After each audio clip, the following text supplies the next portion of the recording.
There is a shark that can leave the ocean. It can swim out of salt water, up a river, and travel more than 1,000 miles inland, into the middle of America, farther from the sea than you'd ever believe a shark could reach. One of them turned up dead in a fishing trap in Illinois. Another swam into a power plant in Missouri. And everything we've learned since says they are doing it more often, not less. This is the one shark the coastline can't hold.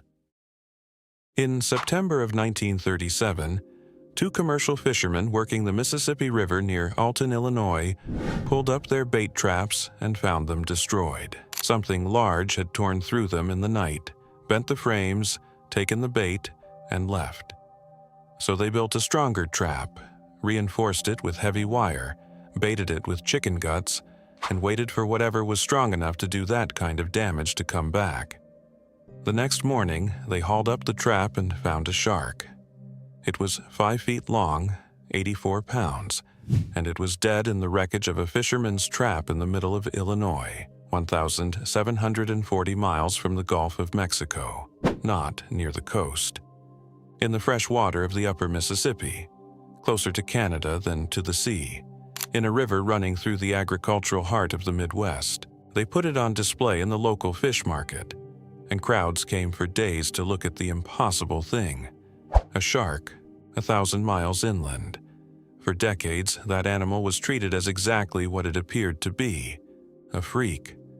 A one-in-a-century accident that would never happen again. In 2021, two researchers proved that assumption completely wrong. And what they found is far stranger than a single lost shark. Ryan Schell, a paleontologist at the Cincinnati Museum Center, and Nicholas Gardner, a biologist, went looking through the fossil record, the newspaper archives, and the fisheries reports. Hundreds of accounts of sharks in the river going back over a century. They threw out the hoaxes and the misidentifications. The ocean caught sharks dumped off boats. And when they were done, they were left with a conclusion that reframed everything. Bull sharks have been traveling more than 1,000 miles up the Mississippi. The 1937 shark was not an accident. It was the visible edge of a behavior that has been happening, quietly, over and over, and the animals that got caught were simply the ones unlucky enough to be found. The animal is the bull shark, Carcharhinus lucus, a heavy-bodied, blunt-snouted predator that grows to 11 feet and ranks among the most dangerous sharks in the world.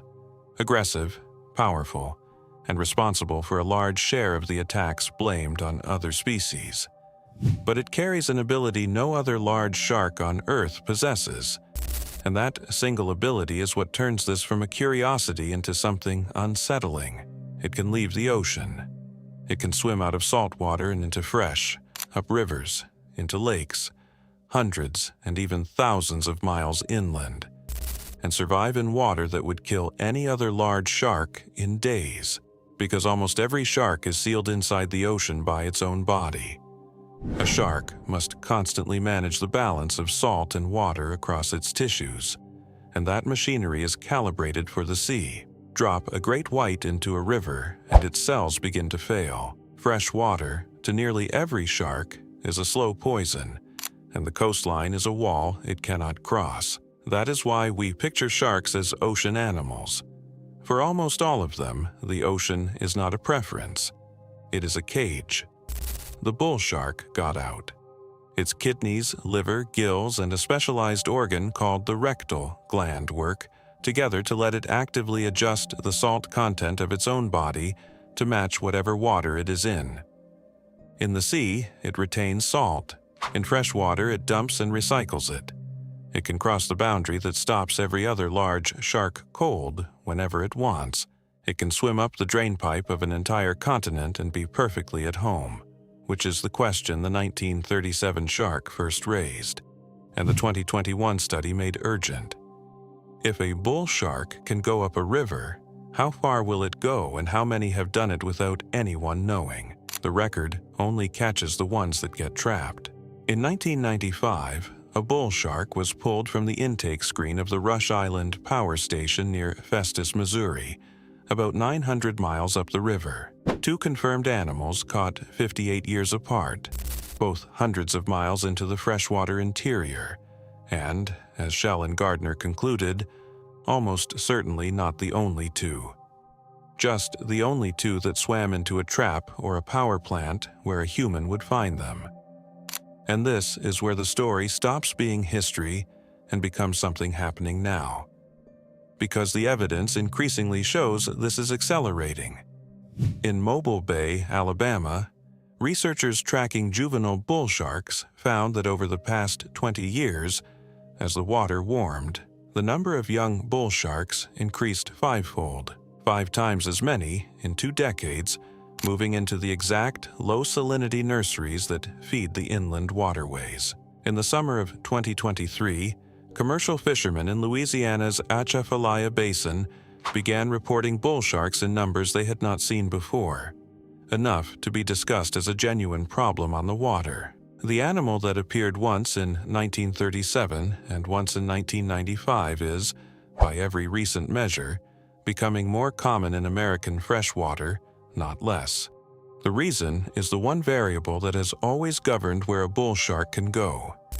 It is not salt. The animal solved salt millions of years ago. It is temperature. Bull sharks cannot tolerate cold, and for most of the year the upper Mississippi is far too cold for them. But in summer and early fall the river warms, and a corridor opens, a warm highway running from the Gulf deep into the continent for a few months each year. The 1937 shark was caught in September, with the window open, and as the climate warms, that window opens wider and closes later. The water in the American interior is growing warmer, for longer every year, which means the corridor an animal built to travel can use is reaching further inland and staying open longer than at any point in the record. Here, the honest skeptic raises the objection that has to be answered directly. 2 confirmed sharks in the upper Mississippi across a century is not an invasion. It is 2 sharks. The fossil record shows bull sharks in the lower river but almost nothing in the upper basin, which means this is either genuinely rare or genuinely new. There is no breeding population of sharks in Missouri. No one is being hunted by river sharks in Illinois. All of that is true. And it does not make the story less strange. It makes it stranger, because the question was never whether the rivers are full of sharks. They are not. The question is why an ocean predator keeps appearing, alive, hundreds of miles inland in the American heartland, and why it is appearing more often now. The answer is that it was never truly confined to the ocean at all. We assumed the coastline was a wall. For the bull shark, it never was.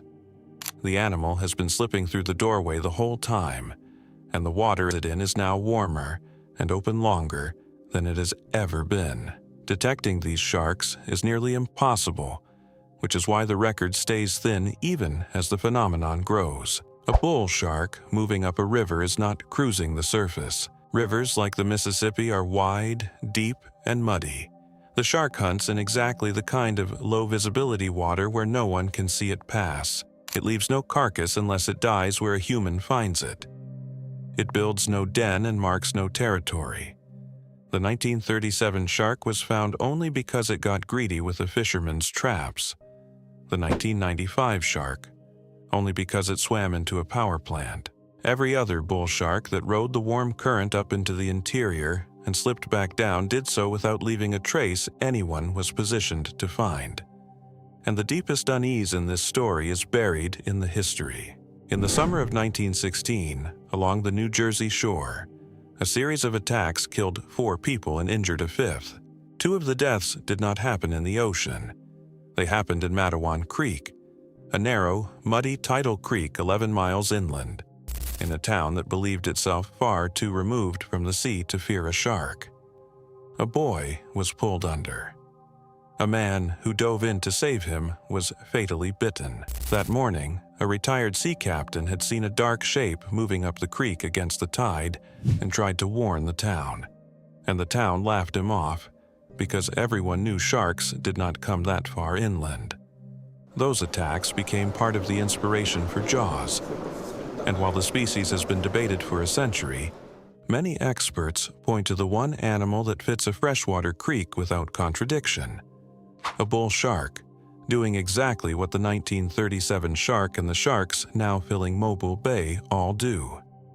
It had left the ocean, followed the freshwater inland, and arrived somewhere no one believed a shark could reach. The 1937 shark is long gone, and whatever traces it left were carried downstream within days. That is the condition under which nearly every inland bull shark record has been made. Real enough to document, rare enough to dismiss, and gone before anyone can prove how common it is becoming. Scientists no longer doubt that bull sharks reach the American interior. The physiology is proven. The 2021 study confirmed the distance. The warming corridor is measurable, and the numbers near the coast are climbing. What remains unresolved is not whether the ocean's most adaptable predator can swim into the country's rivers. It is how far up those rivers it is already going.